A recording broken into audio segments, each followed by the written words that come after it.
Now that you've had time to analyze those claims, you're moving on to your exit ticket. You see that it says part one on there? That's because your exit ticket is 2 parts today. So I'm going to walk you through these step-by-step instructions because it's a little different than what your normal exit ticket looks like. Part one is showing a model in a Google Drawing that you'll have to upload a screenshot of. And then part two is going to be 2 multiple choice questions that you I've actually seen before. They're going to be review questions. All right, so you should copy and paste this into a new tab here. I've already done that. What I would highly recommend is that you, oh, there's my face. Cool. Is that you share your, or split your screen. So you put this in one tile. Oops, that's a video that we watched before. And this in the other. And you have your directions on one side, and then you have your Google Drawing on the other. The next thing that is really important here is to make a copy. So make a copy of this document, rename it to your first name. I'm going to use Miss as my first name, Casey Travel Group. Just pretend I'm in 7A for the sake of it. And then CR 2.4 because that's the name of this lesson. So if you can share that way, it'll make it a lot easier when I grade it. Go ahead and make your copy. Use that picture, and this is really important for the split screen, to have this picture of those different atomic models as well as the properties to help you of those different substances that we're looking at. So we know that the rust formed, so we know we need rust at the end. That's pictured right here. What happened before, that's up to you to show me. So if you think just the iron, like claim 1, just the iron pipes changed to the rust, that's where I have your claims down here so you can look at them as well.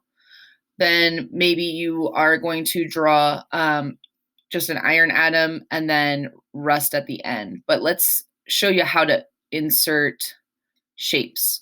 So you're going to want to insert shapes, use a circle to represent an atom. And this may seem tedious, but you actually can just copy and paste this. What I would do is try and make the color look very similar to what's on your screen on the left over there. So rust is like kind of an orangey, I don't know, we'll just go with that. And then if I'm using this to represent one iron atom, what I can do is Command C, Command V, that would copy and paste that same shape. So you can just do that over and over and then change the color based off of what type of atom you think it is. Real important I want to show you is that you are inserting a key here. And how to label that key is you're going to also need a text box. So once you click on the text box, you can draw a little box that you can then write in. So you can type in iron atom. Or honestly, you can just say iron. It doesn't need to be iron atom. If you want to use Fe to represent that, that's totally fine as well. Another area you're going to need to insert a text box in. This is kind of your checklist that I'm going over here as well. You'll get that answer right for number 4 if you check all of the boxes, by the way, because that's the point of a checklist. So the other thing is I drew a text box here because I'm going to want to write in something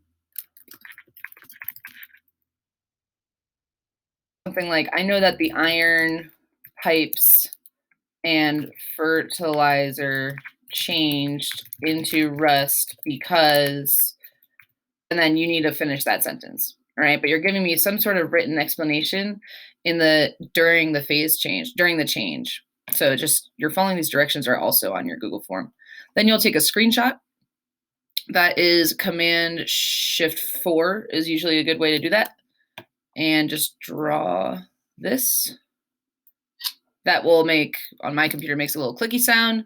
It'll save it to your computer, and then you can upload that on step 5 here on the Google form. And make sure you do this well because you got time. You only have 2 more questions to answer after you finish this. And this is a big part of your grade. If you need help, usually a sibling or adult or someone nearby you might be able to help you with the technicality parts of this. But if you still need help, you can always call me and I can try and walk you through it. All right, good luck.